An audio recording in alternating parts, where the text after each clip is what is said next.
सबसे पहले welcome to the bank. और ये जो बैंक है बैंक ऑफ इंडियंस, ये चोरी होने वाली है। कितने पैसे चुराने वाले हैं ये भी तो सोचा नहीं है। तिजोरी खोलने के बाद पता चलेगा कि अंदर क्या है। प्लानिंग के साथ करने वाली है। आई थिंक सोच के एक आए कुछ और हो जाता है। तो आई थिंक हम 3 चोर हैं जो ये बैंक लूटने आते हैं, फिर पता चलता है कि सिचुएशन कुछ अलग है और ऑब्वियसली अंडर प्लान्ड है। तीनों अलग अलग लोग हैं, अलग अलग तरीके से इकट्ठा आते हैं चोरी करने के लिए। So lot of fun. I think it's obviously it's funny क्योंकि बहुत सारी चीज़ें जो आपको हंसाएगी। At the same time there is a certain amount of thrill, certain amount of excitement. क्योंकि जब 3 स्टूपिड लोग अगर बैंक चोरी करने आए तो आप सोच सकते हो क्या हो सकता है।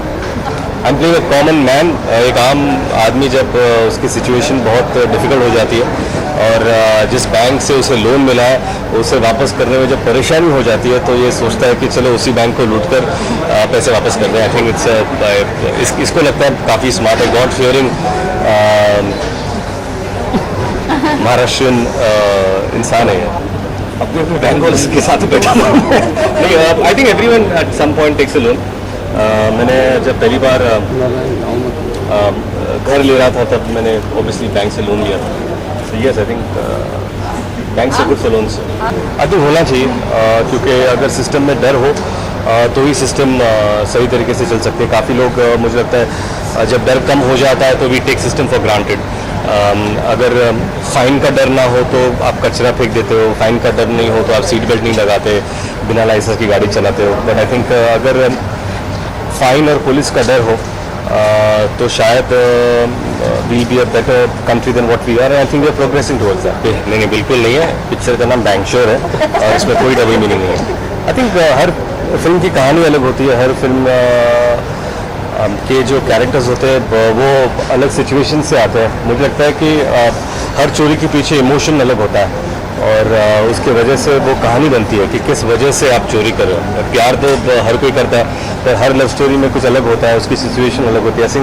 आई थिंक दिस स्क्रिप्ट जब मुझे आशीष पाटिल और बंपी ने सुनाई थी तो I just fell in love with the plot and the character, and that's why I thought this is a great film to be part of. Don't make it a headline, but मैंने बचपन में sketch pen चोरी की थी। हाँ, बहुत अच्छी थी। हाँ, तो I won't tell you what I did later, but yeah, sorry. I think workshop हम लोगों ने काफ़ी हद तक निभाए हैं इस फिल्म के लिए। 3 एक्टर्स हैं, आप ही के इसके विक्रम और भुवन, हम तीनों ने मिलकर काफ़ी रीडिंग्स किए। विवेक के साथ रीडिंग्स हुए, रिया के साथ रीडिंग्स हुए हैं। एंड आई थिंक बहुत इंपॉर्टेंट होता है क्योंकि इतने सारे जब कैरेक्टर्स इकट्ठा आते हैं तो it's important to fine tuning और सब लोगों के किरदार एक दूसरे से बहुत अलग है। सो आई थिंक हम लोगों ने कम से कम 8 से 10 दिन या उससे भी ज़्यादा टोटल वर्कशॉप्स इस फिल्म के हुए हैं। इट मेक्स यू एक सेट पर शायद एक लोकेशन पे पूरी फिल्म शूट हो रही है apart from exteriors of course, तब I think when you come on the set you feel like you're part of a theater। जैसे ड्रामा में इतने रिहर्सल होने के बाद ऐसा लगता है कि यार ये सीन मैं जानता हूँ क्या हो रहा है क्या नहीं। इस फिल्म में भी कुछ ऐसा ही हो रहा है।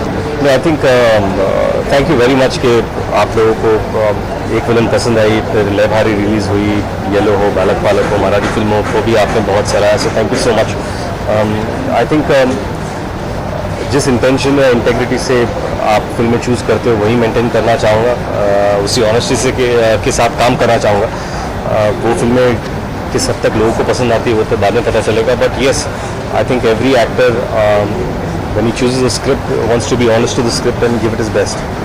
नहीं यू नो ये चोर काफ़ी स्टूपिड है तो हमेशा goof up कर जाते हैं। तो आई थिंक चोरी का पता नहीं लेकिन goof up करना सीख गए। नहीं ऐसा होता नहीं है। I think I been lucky के हाउसफुल 2, ग्रैंड मस्ती, एक फिल्म, ये 3 फिल्में 100 करोड़ टच कर चुकी है। बट हर फिल्म के डायनामिक्स अलग होते हैं। किसी फिल्म को हिट होने के लिए भी I think we need more than 100 crore. जब बजट ही 100 करोड़ तो शायद उसे 200 करोड़ करना होगा। लेकिन thankfully This is not that film. why No, as in the budget. the budget, yeah, the budget. but hopefully if it does well, we'll be happy. And numbers don't matter, but as long as the film is a success, I think that'll be enough. So I think I really enjoy Kapil, and I'm a huge fan of Kapil's. मैं 3 बार उनके show पे जा चुका हूँ, and he's wonderful. और उन्होंने बहुत अच्छा काम किया, and I think things didn't work out. Film came my way, I did it, and I'm really happy to be doing this film. In future, if I get a chance to work with Kapil, I'll be really happy to be working with him. यहाँ पे actually 65% of the film वो यहीं पे है bank Center. 65% of the film जो है वो bank के अंदर ही एक्चुअली है एंड इसलिए we actually taken a lot of pains कि उसको ऐसे बनाएं डिज़ाइन करें सेट को कि it doesn't look like a set, it should look like a real bank from inside, a real space that we actually gone and seen. So the lighting, the angles, the way it's been designed, सब is the mix and match of two worlds and designed for this thing. So अभी जो actually आज जो हम लोग कर रहे हैं इज इनको सडनली पता चलता है कि बाहर पुलिस का जमावड़ा लग गया है एंड मीडिया भी एक्चुअली पूरी आ गई है बाहर and then they start panicking. So it's basically where the film really suddenly gets into a lot of fun, in the fun mood. Midway, it's closer to midway. Climax के नज़दीक भी आपको आने नहीं देंगे फिलहाल. But I have nothing to say. I think everyone is doing their best, and I think Congress is comfortable, and I'm sure they'll do really well. क्योंकि अभी एक 5-way fight हो चुका है, so you really don't know how people are going to vote. I think local issues मायने रखेंगे, और मुझे लगता है कि every constituency will have their own dynamics to deal with, and every leader there is capable of handling it. I think this right now interview is not about elections but about bank show. So thank you.